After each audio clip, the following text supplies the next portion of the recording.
Thank you. Okay, this meeting of the Finance Committee of the City Council of the City of Pataska will come to order. Would you all stand for the pledge? And Deputy Chief Bowles, if you'd lead us in the pledge, please. Pledge allegiance to the flag of the United States of America and to the republic for which it stands, one nation, under God, indivisible, with liberty and justice for all. Mayor, you'll have to remove your hat, please. I'm sorry? Would you remove your hat, please, during the meeting? Sure. Thank you. Appreciate that. Kathy, if you call the roll, please. Yes. Epperson, Here. Carter, Here. Barstow. Here. Okay, we have a quorum, so we'll get started. I just want to start off with a few just introductory things. First of all, I would be remiss if I didn't officially congratulate Mrs. Carter on the birth of her first grandson. That's awesome. That's a cute baby, and looks like everybody's healthy and Yes. getting things back in order there in Texas. And I know this happened a little bit earlier in her life, maybe than Mrs. Carter would have imagined, but I'm sure that she's thrilled nonetheless. Yes. Absolutely, that's awesome. you, sir. Congratulations. So I understand you're going to take a trip, and Yes. awesome. Yes. Very good. Next week Okay. I'm going to leave and fly down there, so, Awesome, great. Well, safe travels then. and steal a baby, so. Okay, yeah. Well, if you come to the next council meeting on the 14th with a package, we'll know what it's all Exactly. about, right? Okay, all right, very good.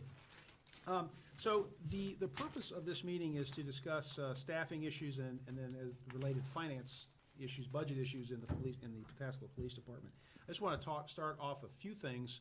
I'm also recognize we have the mayor's present, Mr. Pickens is present, Deputy Chief Bowles is present representing the police department, and Mr. Nicholson is present from the finance department. So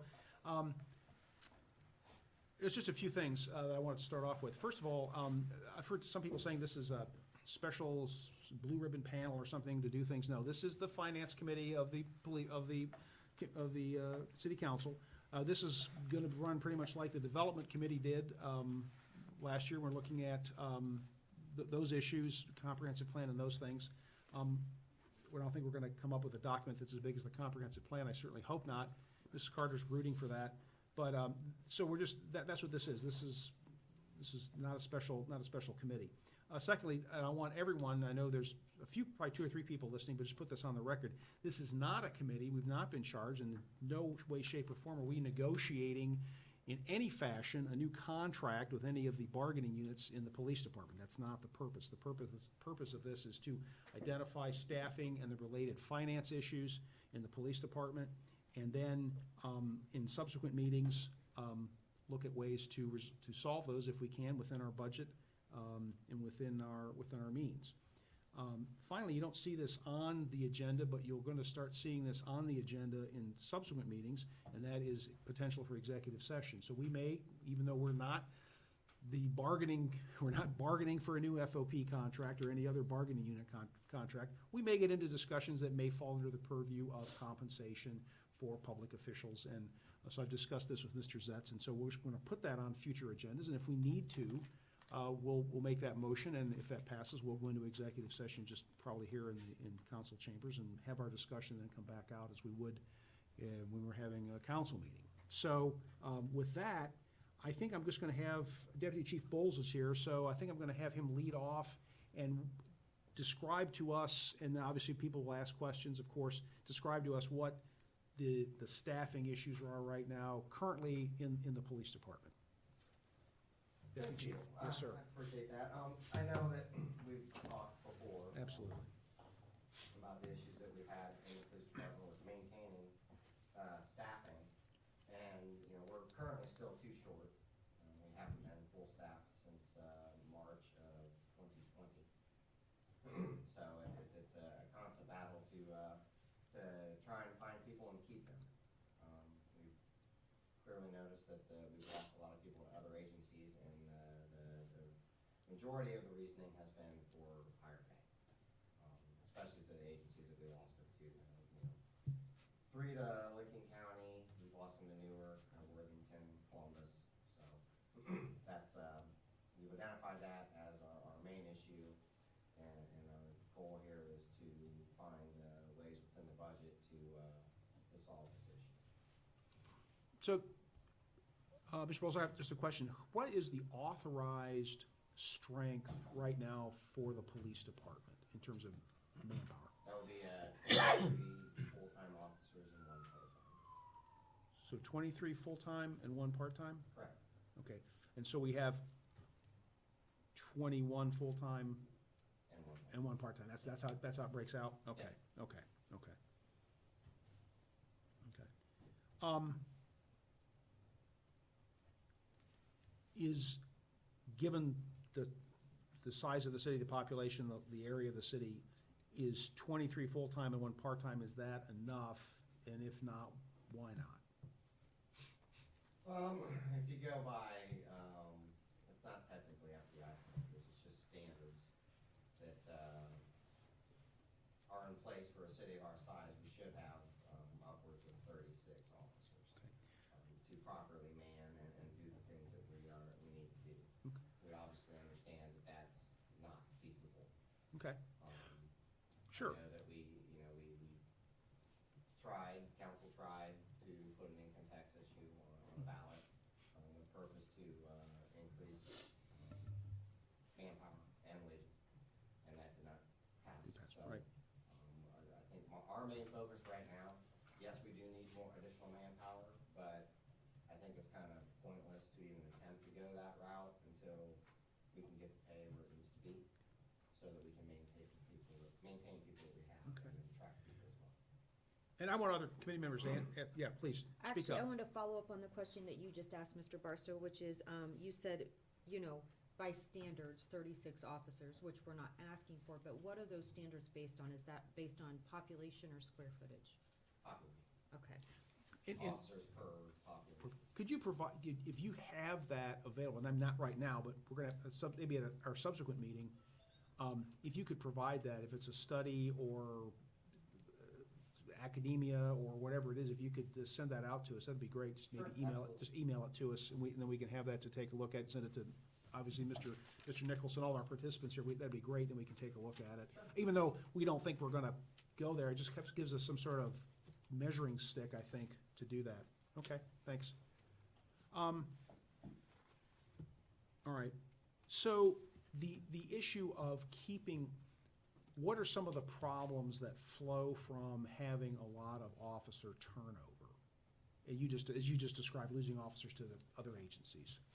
Well, obviously, we haven't been full staffed since March of 2020, so not having full staffing, we've had to, officers have to work more overtime. We're not able to be proactive, as proactive as we'd like to be, because with the amount of officers that we have, we're so reactive. I mean, we're just responding to calls, call, and our ability to be proactive and do things is not there. Okay. And then the experience level. We have a lot of very new, young officers, and to have a good, solid police department, you need to have that experience. You build those relationships throughout the community by being here for a long period of time. And when you lose that, it hurts. It hurts really bad. Additionally, when we go to replace an officer, you're looking at probably a turnaround of about 6 months just to replace somebody, because you're looking at, background investigation, the hiring process, bring them in, which is a couple months long. And then you've got 16 weeks of training before they're even a viable officer and able to be out on their own. So it's a systemic issue. How long did you say that typically a new officer will work with a senior officer before they go out on their own? I didn't. 16 weeks. 16 weeks, so four months, 4 months, okay, plus, a couple months for the hiring process. So okay. to replace somebody, you're looking at about 6 months roughly. So during that 4-month period where new officer is working with older officer, that is a problem because that new officer, if he had more experience, would be out on his or her own Correct. and been patrolling and taking the pressure off everybody else. Yes, it gives you that additional manpower that you can place elsewhere, but while they're in the training process, they have to be with another officer until they're of, the capabilities to be on their own. Very good, okay. Mr. Barstow, Sure. just another question, when you're talking about, the level of pay as why people leave. With the excessive overtime, has that ever been stated as a reason why they've looked at other opportunities? I can't say that they've left because of excessive overtime. I just know that with the manpower levels that we have, that the guys are getting worn out. Yeah, I should say the officers are getting, as well. And I think you can see that because, just look at the special duty opportunities, especially with the school. I mean, Yeah. typically, it was people fighting over special duty. Now it's hard to cover. It's for 2 spots. It's difficult for us to get officers at the It's school. really difficult to get, and that's because people are worn out. So, Well, I mean, it can make sense if I was working 60 hours a week here, but I found I could make the same amount of money, or roughly, maybe even a little bit less, and we're only working 40 hours a week in another jurisdiction, I would probably would take that opportunity if I could. yes, So, I understand. I want to go back to something you talked about earlier, Mr. Bowles. You said proactive. Could you give us some examples? You said it's reactive, not proactive. Could you just give us some examples of proactive things that you would like to do or could do, but you can't do now? well, I'd say number one, traffic stops are proactivity. So that's, the ability to identify problem areas and work those areas. Now, I think, the mayor can probably attest to this, the amount of, say, speeding complaints that we get. Pretty much every We- area in this city, and we just cannot devote that amount of time to focus on those areas. We hear the speeding. Trust me, in my ward, I get plenty of speeding complaints, Right. and we're trying to work I'd with them. also, throw out there, our thefts from vehicles. When we're getting a lot of thefts from vehicles, if we have the manpower, we're able to be proactive, and we can maybe do some surveillance in certain areas where we know that they're hitting. With the additional manpower that we have, and be able to, possibly, get some of these things before they become a problem. So a proactive example would be, if there were more officers, they would be able to be in more neighborhoods. Yep.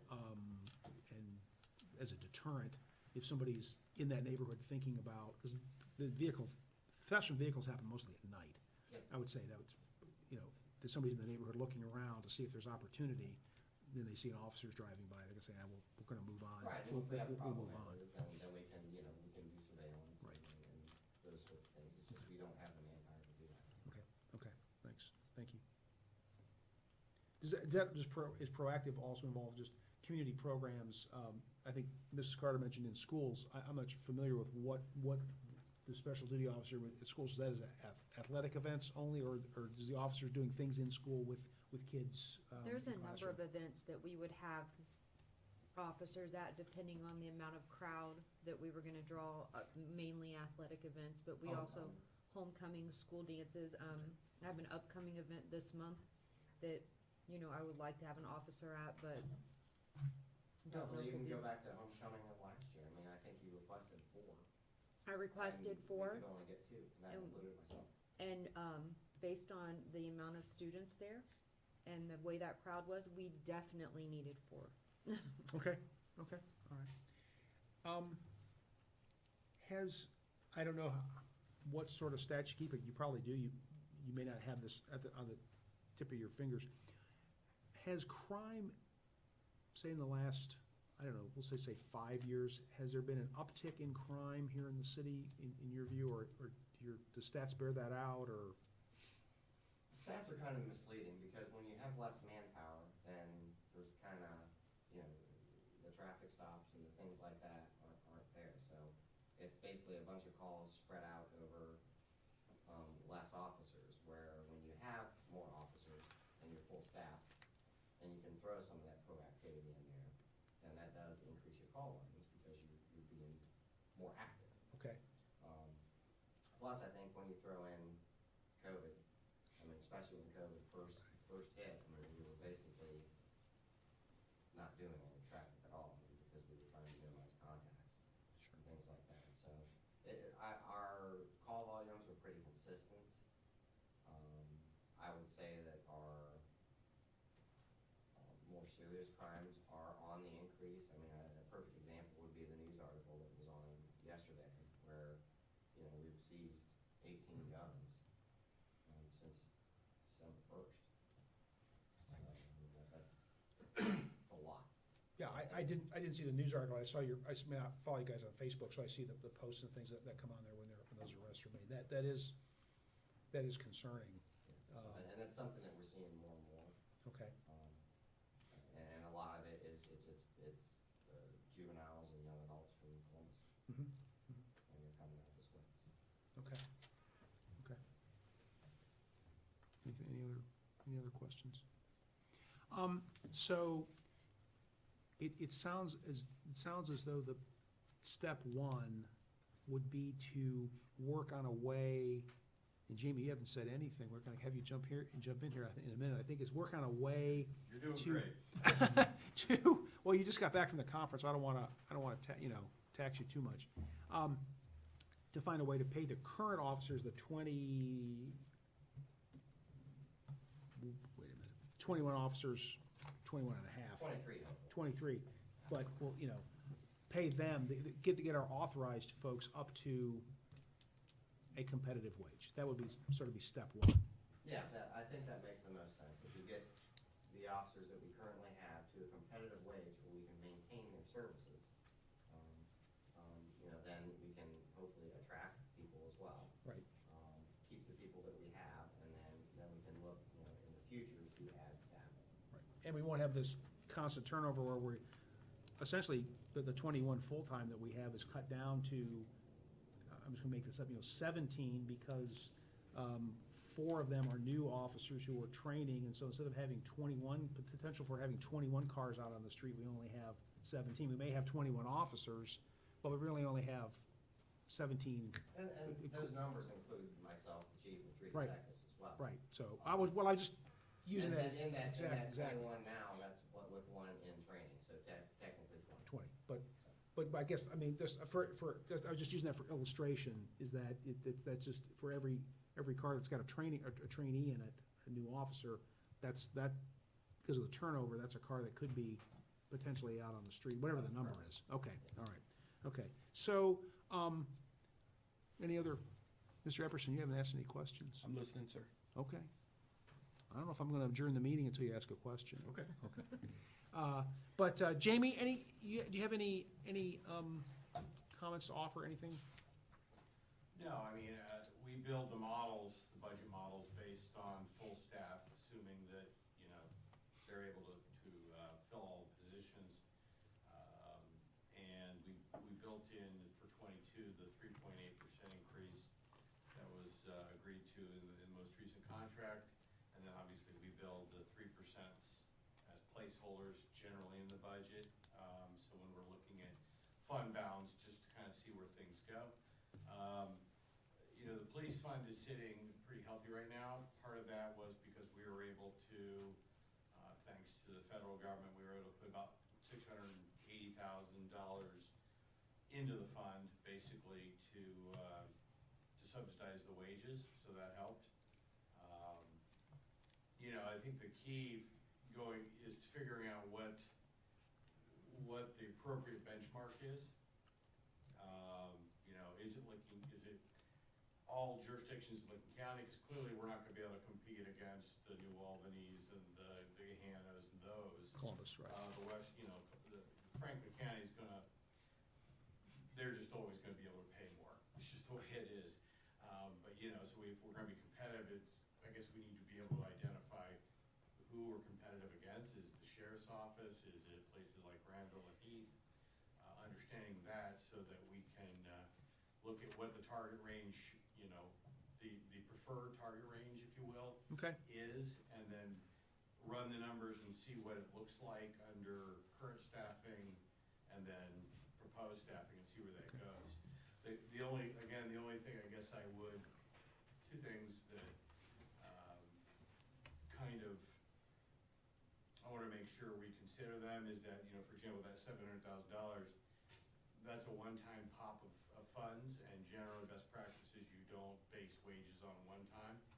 So we just need to make sure that going, extended period of time, that we maintain adequate reserves. We're not gonna drive it down too fast, too hard. The other, another aspect is, in that fund balance, it also contemplates, I mean, whoever thought of a pandemic, that goes this long, for example. Fortunately, we've been pretty fortunate. The Fed has indicated they're gonna raise rates starting in March pretty harshly. The market's kinda rocking back and forth right now, so, we also will need to be able to weather if the economy goes into a recession, making sure that we have adequate funding for that. So those are a couple of the things. I guess the final thing is, and for what it's worth, and I know we may go into executive session to discuss some of this, we also need to consider the fact that we're in our final year of the collective bargaining agreement, and in the summer, late summer, early fall, I would expect that we'll get the notice to negotiate with the FOP, OPPA, and steelworkers. So Right. just kind of something to keep in the back of your mind. Right. Mr. Heckman? Yes. I would also point out that we do have positions built in, and we should consider those as well. Right, we have 23 is the current staffing level, but I think in the 5-year forecast, did we add, I wanna say, for some reason, 25 sticks in my head. Thought we added two. We typically, we're adding an officer every other year. I don't know, based on the income tax issue failing and being able to solve this issue, I don't know that we've added any in future years right now. Okay. I have looked at the budget model, I don't recall, I seem to recall us adding a couple, but spaced out. So like 23 and 25. You have anything? Mayor? Yes, I do, actually. Well, go ahead. Mr. Heckman? I'm good. Okay. Okay. Mr. Mayor? Thank you, sir, Sure. for letting me speak. Call volume numbers, can you give me the last 2 or 3? I'd love for the committee to see the call volume numbers going up. I know you've given me those in the past, because I used them during the, And like I said, it's gonna be somewhat misleading, because I don't know that they're going to continue to go up in numbers, because our staffing is low. When our staffing is full staff, that's when I think you're gonna see the more accurate numbers, because you got guys out there that are working, and right now, it's not gonna be as high. Yeah, It's gonna be consistent, If- but. I mean, I can't- If we had no policemen, you would think that there was no crime in Pataskala, because there would be no police reports being generated. We just have sort of anecdotal evidence. So, yeah. well, I know I used that number when I was talking about, during the tax proposal. And also, his point on the applicant pool. I want the committee to know how many officers that we've gotten, trained, and then they either realized they weren't cop material, or they weren't up to our standards, and we let them go, because I can think of at least 2 or 3, if not more. And so that's a waste of time and money, to train, first of all, to find them, to have one of our officers. I think Gary Smith takes care of all that. So he tries to find them, he interviews them, he gets their background checks, he goes through all this stuff. Then we end up hiring one, and as you said, he goes through all those months before we turn him loose. And then, I can think of at least 3, I don't name any names, but at least 3 or 4 in the last year and a half or 2 that we've, and we've come to council and just said they weren't up, they either performed poorly, or they did something that was against policy, they were under probation, and we let them go. Or just up and quit. Or up and quit, so total waste of time and money there. When we bounce around with these hours, when we lose an officer, or somebody's got COVID, or somebody's on vacation, the morale goes up and down, because they keep having to change. Instead of 4 10s, it's 4 8s, and we keep bouncing back and forth. So with more officers, obviously, we wouldn't have to worry about that. We talked about being proactive. I'd love to see an officer, we used to have, what was our first dog, Nero? Yeah. Nero was almost at every event, community event. People loved it. I can't get an officer to volunteer or come to any community events anymore, because once they go home, they're done. They just don't want it, they're just burnt out. So I can't get them to come to chamber meetings, I can't have them come to the power show, can't come unless I'm paying them, they won't come to the fireworks. They're just burnt out.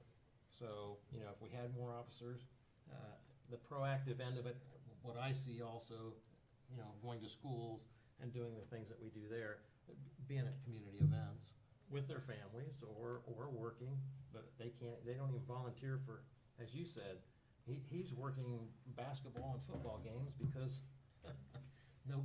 you ask for 4, you get 2, and it ends up being the deputy chief.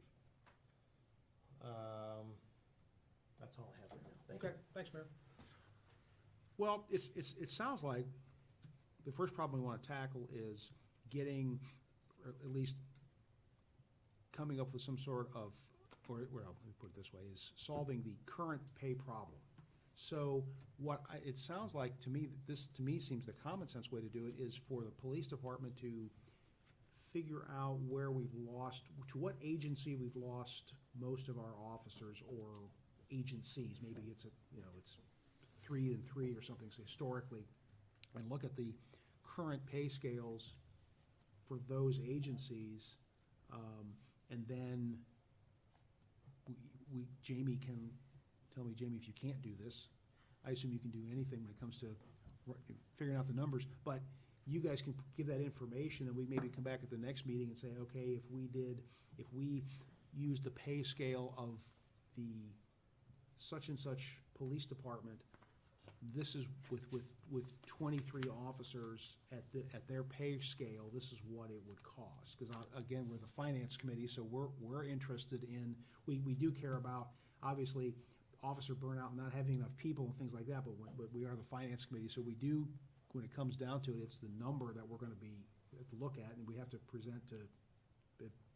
ultimately present to council as this is what it would cost. So if we could do that, I think that's one thing that's come out of this meeting, is come back with that information. And the other information that we've requested from the police department, the study and things like that, how many officers or we should have, things like that. That'll help us maybe inform our next discussion. And Jamie, I think, is that something you can, if police department gives you that type of information, presents you with that? Yeah, if we get the target range, because every pay scale has a starting pay and a Sure. top-out pay. Sure. And getting those to figure out what the target we should be at, then I can run the models. Take a little while, but I can run the models. Sure. And so what happens if the scale is that instead of what it is today? Okay. Yeah. Is that, Chief, Yeah, is that something, is that information that you can get, I mean, reasonably? Yeah, I think I've pretty much already done it. I think Okay. it's already prepared, so it's Okay. just a matter of, Okay. getting it, when we have the executive session, Okay. we'll have to present it there. Okay. if it's appropriate. Yeah, I think we can put that, so that's public information, we put that out in a packet next time. I didn't do a packet this time because I knew you had been out sick and Jamie had been at a conference, and I really just wanted to sit and talk and see what our issues were, get those out formally. I'm sometimes, I think, too logical for my own I good, did bring so. copies of the okay. same documents All right. that I presented All right. previously. Well, yeah, we can have Jamie relook at those and make sure that those are what he can work with, and we can put that in the packet next time. The question I have is, it's kind of changed over the years, because originally we were looking at being at the sheriff's office pay range, and then it was more targeted, we want to be the highest paid, so I guess I just need to understand what we're shooting for. Well, what the police department, this is what I'm hearing saying, is that we lose officers to other agencies mainly because of pay issues. Obviously, there could be other issues. Officer could move to, because his spouse gets a job in Dublin, and I'm gonna move to Dublin, and I'm gonna work at the Union County Sheriff's Department. Something like that. But mostly it's pay issues, and so we've identified that. So we'd wanna look at the agencies that we lose the most officers to. That seems to make sense to me. Mr. Epperson, yes, go ahead. I do, kind of in line with that, Deputy Chief. I've spoke to a couple officers this year, and they said the other agencies that they would go to, it is, even though it is maybe a few more dollars an hour, it's less call volume too at that new agency. So I personally would be interested, and I know you may not have all that information, but at least some sort of comparison, because if we're losing somebody to an agency that's paying $5 more an hour, but they're doing 50-60% more work, then I think that extra bit of money is warranted compared to what they would be doing here. So I would find that interesting information when we start looking at some of these pay rates. I will also tell you that, we actually just had a conversation with the felony prosecutor's office, and next to Newark, we have the most volume of cases. Okay. So, Well, and that, I so mean, that should give you an idea. with Yeah, that, and but that- yeah, that's that good makes sense. information We're for the me, second, 'cause- we're the second largest city in the county, and that just makes sense. We border on a large urban area, so I think that makes sense. I would imagine that maybe Etna would be right behind us, maybe, I don't know, I don't know if they keep track of that. I mean, my experience in the felony court system, from my side of it, is that the vast majority of my cases come from Newark. I don't take any Pataskala cases, obviously, in any capacity, but I would say that Newark and probably Etna, Newark Heath and Etna are probably where most of my felony cases come from, I would say. So that makes sense. But I would like to see some call volumes, and I think the mayor asked that too, so we can look at that. Ms. Carter? Is there any sort of formal exit interview given? We haven't really done that. I mean, we know why people leave. They tell us, this is why I leave. Not everybody. I mean, I said before, there's people who left for disciplinary reasons. There's people who left because the advancement opportunities were not there. I think, just for future purposes, and I just think that's important in any department, but especially if you come to the point where we're looking at, how do you revamp something to stop attrition? It would be helpful to have the data to look at, the backup material to say, and it doesn't even have to have names on it, but this officer, we lost this position, strictly pay, we lost this position because they moved. It would help us balance that out a little bit to see where we need to make those concessions, or if it is a pay raise, or is it not a pay raise and more officers, so there's less overtime. You know what I'm saying? And I know typically that's a human resources function, I would assume. Right. So I know that that's something that the city's also looking into, so that might be something that's a benefit of that. Is there any way that you could reasonably compile that sort of information, saying going back maybe 3 years or some, say, we've lost 15 officers, and 10 of them said, I'm leaving because I'm getting more money. 3 of them said, I could easily come up with that information, I just, I want it to be legitimate, so I don't want it to be that we are coming up with that information and telling you that, this is why they left. well, we don't want names, of course. Yeah, Right, of course not. but I just want, that's why I think a third party doing it makes more sense, because it's not us throwing that information out there, and when, I want you to believe that, yeah, this is actually why, because it's a third party who's gathering this. Okay. Well, Mr. If Hicken, that makes sense. I mean, is there any way that you can get that information, or I guess I'm a little confused, I mean, Well, I would say last night, the HR committee gave us the go-ahead to enter into a contract with an HR professional, and I would say it would be exactly. But in fact, when Mr. Nicholson and I interviewed with them, we listed some of the possibilities, and exit interviews in general was brought up for that very purpose. well, maybe Mrs. Carter and I are talking about two different things. I'm talking about, you're talking about going forward, I'm talking about historical. Agreed. The HR, if the HR person wants to get the historical, they're gonna come to you guys, and you guys are gonna say, well, we have the 15 people that left, this is why they told us they left. So, I was thinking, going forward, yes, I agree, that would be an HR function, but for what we're looking at, we're not, As long as that's acceptable, I mean, if Well- you guys are accepting of the fact that we're providing that information. I mean, I don't have any reason to believe that you're telling us something, that you're making stuff up. if I might, I would think that the exact same function could happen, once the HR company comes on board. It should be roughly in the middle of this process. I don't know when we necessarily need the information, but the deputy chief could provide the names and contacts of those individuals, and the new HR company just calls them up and says, Okay. we're conducting a HR. Anonymous. Yeah, anonymous exit interviews Okay. about why you left the city, if that, I see. I think that's what Mike's talking about. Yeah, Oh, I okay, just wanna make okay. sure that. I understand, all right. Mrs. Carter, is that, Mr. Yeah, Epperson, is that? okay. That's exactly what I was looking for, because even if it's just, because I understand we don't have formal exit interviews from past officers, but even if we just had data of an exactly like, in the past 3 years, we've lost 15 officers, 4 of them were because they were let go, they didn't meet standards, you know, and then the others left on their own accord, even if we don't really know, but that would help Right. to know, to provide some insight into where the turnover is happening. Right, and yeah, I think that, I mean, in an anonymous format, they might be more forthcoming. They Agreed. might have said, 1 or 2 of them might have said, hey, I'm going for more pay, but those, maybe 2 of them said, man, the leadership at the Pataskala Police Department is awful, and this is why, I don't know.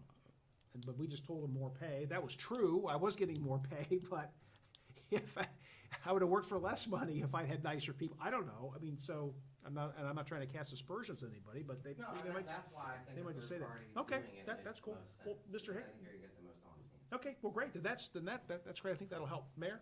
Plus, we also had kind of a part B. We had talked about at council, I think it was Mr. Walther who had said, listen, I'd love, once we got an HR group in here, to get a survey of the current officers Mhm. to see how they're grasping and what they want or Right. what they need, or, you know, to get an honest opinion there. too. I think that's good too, that's, yeah, but I think that the historical data will help inform this committee as to, you know,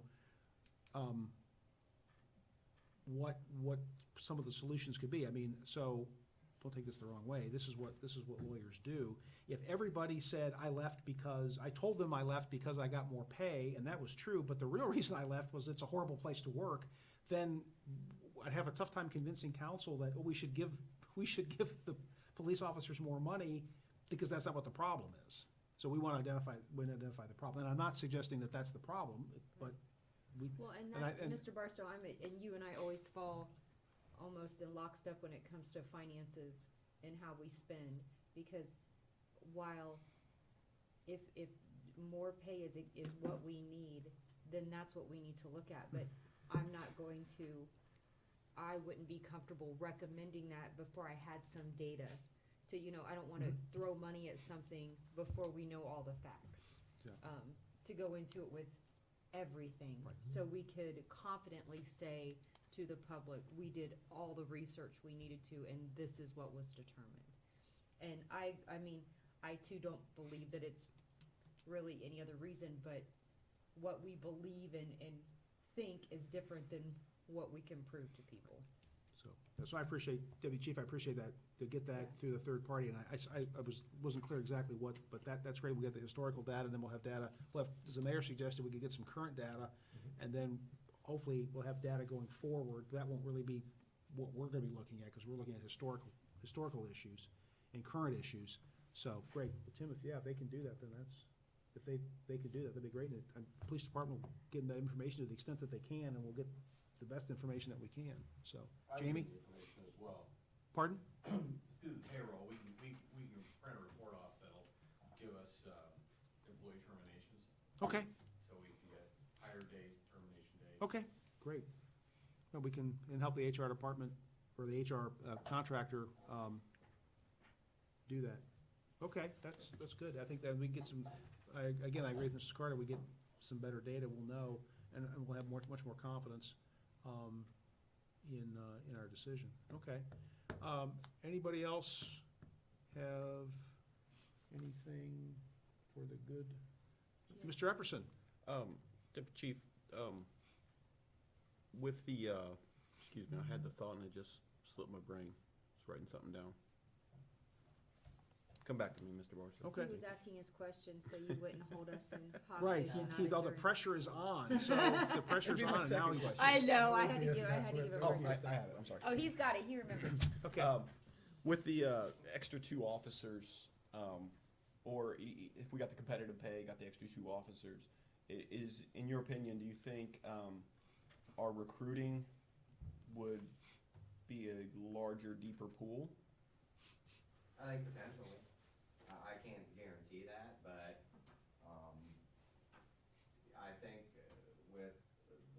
that we have here and our reputation within the county, if we're competitive with other agencies in the county, that there's a good possibility we could pull people from those agencies. So, yeah, even current officers that wouldn't need Yes. the training, other than, Wow, just I should think about it. Pataskala familiarization. Yes. Okay. Well, I do have one more question, Mr. Barstow. Oh, sure. You said, Detective Smith conducts most of the interviews and goes through that process of hiring new officers, The background investigation. the background Just the investigation. background. I would be interested to know, and I don't know if it was ever kept track of, but the amount of officers who declined a position with us because of pay. Honestly, that's gonna be difficult to do. Most of them we're finding through this national testing network that we get most of our scores and our applicants from. They'll submit their scores to us, we'll send the information for them to return an application, and they just never do. So, I would say. the Is pay listed on overwhelming there? amount Don't even respond. And pay is listed on that information Yes. that is sent to them? Yes. Okay. Okay, great. All right, anybody else have anything for the, on this topic? Okay, well, I think that folks have what they need to provide at the next meeting, so we'll get that, and I think it'd be a good time to schedule our next meeting, I think. Is that committee comfortable with that, Mayor? Tim? I am. Yeah, while we're all here. So, obviously, we want to do this on an off night, off council night. So, I'm thinking maybe, obviously, we're gonna be in February, so this is what, maybe sort of the end of February, is that okay? Gives everybody about a month to get things together, and Chief, is that enough time to, Jamie? Yeah, I don't have it, it's not gonna take me long. right, well, Jamie's got to do some math, so, and I think, I'm not expecting any sort of HR report at the next meeting. I just think that's realistic, so. Mayor, you think a month, okay, towards the end of February, so, I'm looking at the week of February 22nd, And that is a council week. the council week that week. I'm available the 23rd. Pardon? I'm available the 23rd. I cannot do the 23rd, I'm teaching a class that night. Either. Lucky me. Monday the 28th. That's fine with me. I could do that. Monday, the 28th. Yes, Ms. Carter, will you be back from Texas by then, you think? it's questionable. but Yeah, it's doubtful, isn't I'll it? let you know, yeah, I'll Every- let you Say 6 o'clock on Monday, the 28th, is that good with know, everybody? yes. Yes. Okay, great. Good. All right, so great. Kathy, eventually I'll get you an agenda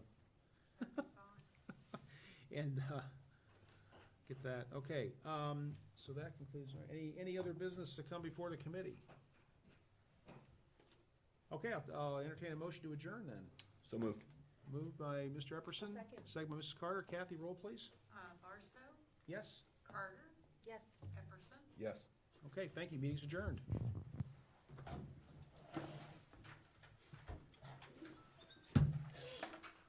Went to go over there, they hit the rubber, and went,